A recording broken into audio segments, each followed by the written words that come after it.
வணக்கம் நண்பர்களே. பரிசுத்தவான்களோடு துன்மார்க்கர்கள் எப்படி சேர்வார்கள்? இந்த பரிசுத்தவான், துன்மார்க்கர் என்ற 2 வார்த்தைகளும் பயன்படுத்தப்படுவது எதில் என்று எல்லாத்துக்கும் தெரியும். பைபிளில் பரிசுத்தவான் என்று தன்னை அறிவித்து கொண்டவர் அல்லது அறிவிக்காமலேயே மற்றவர்களுக்கு புரிய வைத்தவர் நடிகர் விஜய். எந்த ஊழலும் நான் அனுமதிக்க மாட்டேன், ஆட்சிக்கு வந்தால் இப்போ கொள்ளையடிக்கிறவங்களெல்லாம் நான் வீட்டுக்கு அனுப்பிச்சிருவேன் அப்படின்னு சொல்கிற ஒரு பரிசுத்தவானாக தன்னை அடையாளப்படுத்தி கொள்கிற நடிகர் விஜயோடு துன்மார்க்கர்கள் எப்படி கூட்டணி சேர்வார்கள்? இவர் கூட்டணிக்கு என்னுடைய தலைமையை ஏற்றுக்கொள்ளும் யாரையும் நான் இணைத்து கொள்வேன் அப்படின்னு சொல்லிட்டார். இவர் மட்டும் இல்லை, இவர் கூட இருக்க இன்னொரு பெரும் செம்மல் டிடிவி தினகரன், அவரும் சொல்லிட்டார். அவர் தாவேக்கா தலைமையில் கூட்டணி வந்துச்சுன்னா எல்லாரும் சேருவோம் அப்படின்னு. தாவேக்காவுடைய பார்வையில் டிடிவி யார்? துன்மார்க்கரா பரிசுத்தவானா? சரி, காங்கிரஸ் வந்தால் ஏற்றுக்குவீங்களா? காங்கிரஸ் யார்?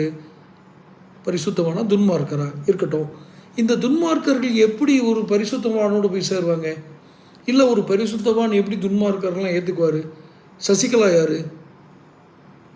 நீங்கள் யார் வந்தாலும் எங்கள் தலைமையை ஏற்றுக்கிட்டா நாங்கள் சேர்த்துக்கிடுவோன்றீங்க. அப்படின்னா இவரை தலைவராக ஏற்றுக்கிட்டால் மட்டும் போதும். அவர் துன்மார்க்கராக இருந்தாலும் சரி, ஊரடித்து உலையில், ஈவன் திமுகவாக இருந்தாலும் சரி, இன்னும் கொஞ்சம் எளிமையாக விஷயத்தை முடிக்கணும்னா, இப்போ திமுகலேருந்து ஒருத்தர் வர்றார், இவர் சேர்த்துக்குவாரா இல்லையா? அதிமுகலேருந்து வந்தவரே சேர்த்துக்கிட்டாரு. அவர் பரிசுத்தவானா?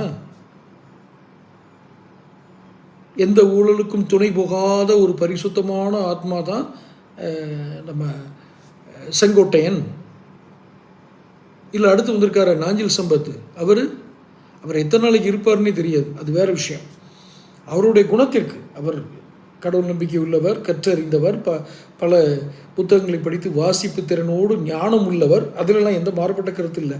ஆனால் உங்களோடு அவர் சேர்ந்துருக்கிறாரு, அதுதான் எங்களுக்கு கொஞ்சம் முரணாக தெரியுது. நாஞ்சில் சம்பத் தாவைக்கால ஒரு பேச்சாளர், சிந்தனையாளர், உங்களுக்கு தேவை, அடையாளத்துக்கு தேவை. ஆனால் நீங்கள் எப்படி அவரை வச்சு கொண்டு போகிறீங்கன்னு தெரில. ஏன்னா வர வர துன்மார்களுடைய எண்ணிக்கை அதிகமாகிட்டே போகும். அப்போது நாஞ்சில் சம்பத் அங்கே இருப்பாரா? தெரியாது. எனக்கு இருக்கிற பெரிய சந்தேகம், நீங்கள் ஒரு பரிசுத்தமானு சொல்லிட்டீங்க. நீங்கள் பரிசுத்தமானா இல்லையாங்கிறது தெரியாது. ஆனால் யாரை வேணாலும் சேர்த்துக்குவேன், ஆனால் என்ன தலைவனாக ஏற்றுக்குன்னு சொன்னால் துன்மார்க்கர்கள் வந்தால் ஏற்றுக்குவீங்களா இல்லையா? விஜய் இன்னும் கொஞ்சம் தெளிவாக பேசி சொல்லட்டும். இல்லை, யார்கிட்டையாவது எழுதி கொடுத்தாலும் வாங்கி பேசட்டும். இல்லைன்னா அரசியல் களத்துக்குள்ளே அவர் நுழைய முடியறது கஷ்டம்தான். தொடர்ந்து பேசுவோம்.